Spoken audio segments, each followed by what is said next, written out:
Okay, for this video, we will be looking at how town planning is done in Singapore, right? We'll be looking at who is in charge, what are the underlying objectives, as well as in terms of the larger urban planning and urban development itself. Is it by the same agency or is another agency involved in this? We'll also be looking very briefly at the interactions between the environment, okay, another geographical concept that you have learned in Sec 1, okay, and us and the world.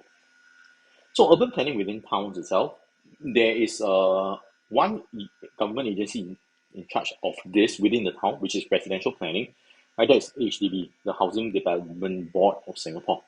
Right, there are some objectives that they hope to achieve in town planning. Right, and if you look at it, actually, do you think all HDB flats are the same? Right, why is it that some have a unique design? Okay, basically, is it to identify areas? Right, why do they have what are they trying to achieve when they build a precinct like this, okay, like the one you see in the clip here, right? So precinct, once again, earlier on in the previous learning video, we talked about the idea of scale of implementation for healthcare, right? If you're looking at a clinic, would you see a clinic in a precinct? Okay, who actually is served by most importantly by these neighborhood clinics? Okay, so I would like to propose that it's actually serving the elderly, right? Reason being, the elderly are the ones with the reduced mobility and the increased risk. So they need to get access to healthcare very quickly, very readily, and this is why the healthcare has to be found very, very near them, as near as possible. Okay, so what we're going to do, we're going to look at another video about urban planning within towns. Once again, reminder, all these videos that you are looking at, they are actually all found in the Geography Singapore Sec 3 Cluster 1 Topic 1 video playlist. Okay, this is a public playlist. You go in, you can find all the videos that we have viewed or we will use in class. Useful as a quick refresher, sometimes the video will allow you to trigger some of the concepts that we've discussed, that we've talked about in school and in class. So let's take a look at how HDB estates are planned. Manpreet, go down and buy eggs. If you're one of the 80% of Singaporeans who live in an HDB flat, you will understand that the familiar place you call home is not confined to what's inside your flat. The spaces and places around your neighborhood make the whole living environment too. So, what goes into planning and designing these spaces?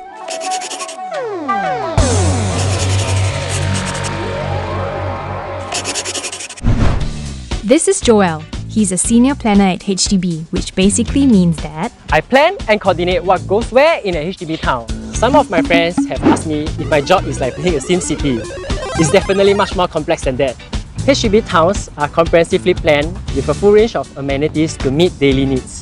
Typically, an HDB town has a town centre, several neighbourhood centres, and amenities comprising educational, institutional, recreational facilities. So good connectivity is also planned to allow easy movement within a town and also to other parts of the cities. But how do you decide where these facilities are located? HDB towns are planned with amenities at different scale. We have the town, neighbourhood and precinct levels. Typically at the neighbourhood and also at the precinct level, you can find eating houses, grocery shops. So at the town level, we have larger supermarkets and we have more food options. Residents can find MRT stations and bus interchange to bring convenience to the residents to move within and outside the town. The planning of HDB towns doesn't stop after the flats are built. It is a continuous process. From time to time, estate may undergo estate renewal and rejuvenation works to keep the town vibrant and also refreshed. These facilities are put in to really encourage people to come out of their home, to do some sports activities and also interact with their neighbours. So are all towns planned using the same template? Not exactly. HDB started planning and developing our HDB towns almost 60 years ago. So the planning and the design may have evolved through the years. For example, Punggol was planned as a waterfront town because it's near to the two freshwater reservoirs and there's opportunity for HDB to link the two reservoirs. Once the concept and strategies are formulated, we will move on to the development details. That's where I come in. As an architect in HDB, I will implement the design of the HDB blocks. For most of us, I think we are able to use the blocks design to identify a specific area. So do you think you are able to identify these blocks?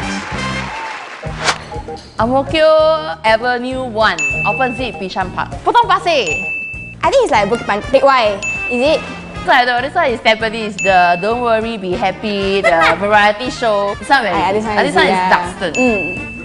Actually not bad. I think you got quite a lot, right? It's quite easy to identify a place like when the HDB are so distinct. That's true. Back to you, Joo Ching. But I'm guessing in HDB blocks design is not just about aesthetics, right? Yes, that's right. So for the design, it takes a very practical and functional approach. One very good example of this is actually solar panels, which you see more commonly on HDB roofs. It collects solar energy and then it's used to power the lights in the common areas. So the lift lobbies, the walkways, the staircases. We can use the UEM, the Urban Environmental Modeling tool, to help validate whether the wind flow through the block really makes a lot of sense.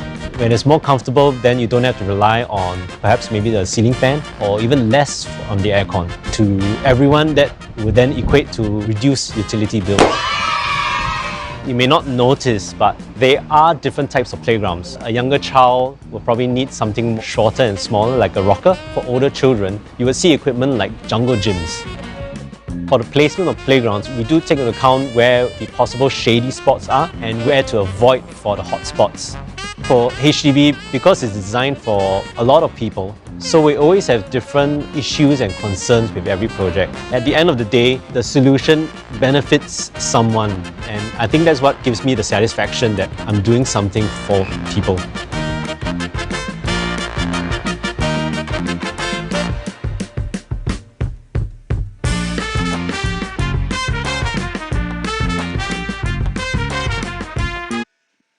So hopefully that gives you some clarity on what HDB hopes to achieve, right? So the two people that you met, one of them is a town planner, so he actually designs the layout of precincts, how precincts work together with other precincts in the area to provide complementary services as well, and also how these precincts then form a neighborhood, how the neighborhoods work with one another, together with the town center neighborhood to form a town itself, right? So once again, you go back to the scale level thingy, okay?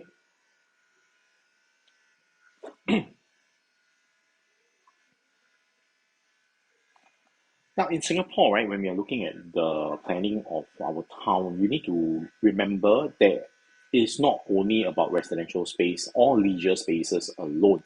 We have one more layer that needs to be built in terms of our land use strategy, which is actually green nature. So if you think about it, right, in the past few years, we have encountered a lot more cases of reportings of animal, wildlife impeding into the HDB areas. Reason is very simple, okay? Reason is because we have actually provided nature around our estates, right? And to the animal, to the wildlife, there's no difference. Okay, a tree is a tree. It is like this. So so when you are looking at in terms of what is the green structure that's left around in Singapore, right? There are multiple layers of users, right? We are looking to provide both functionality and aesthetic beauty by providing parks, roads, little nooks of greenery in our estates, right? In your textbook earlier on in this cluster, you will have in 1.1 and 1.2, you will have come across content about a therapeutic garden. So it's useful to think about what a therapeutic garden actually does. How is it different from any garden? What are you trying to provide for people who walk through the therapeutic garden? Why do we need to provide this for these people? Why are they so needy, right? But actually, it's because the needs and requirements of the modern town resident in a HDB town has changed.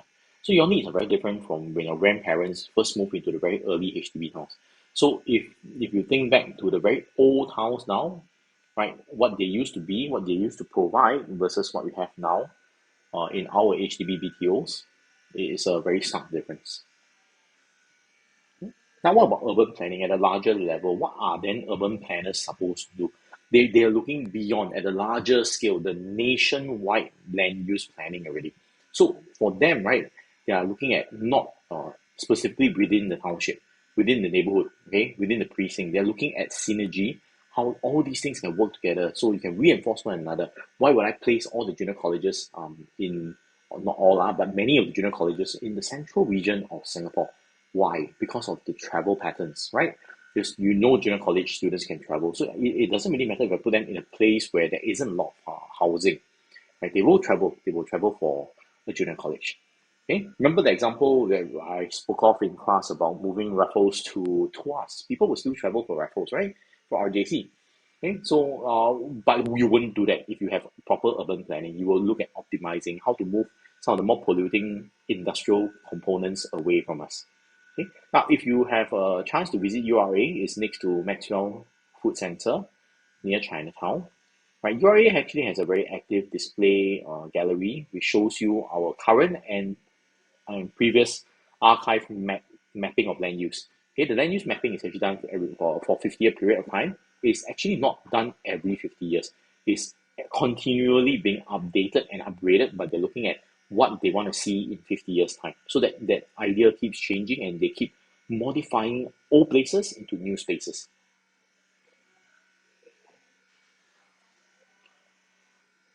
Finally, one of the final things I need to highlight to you in terms of urban planning is this idea that Singapore has sort of a challenge. We are a city-state, we are not a city in a large country. So we don't have a lot of space.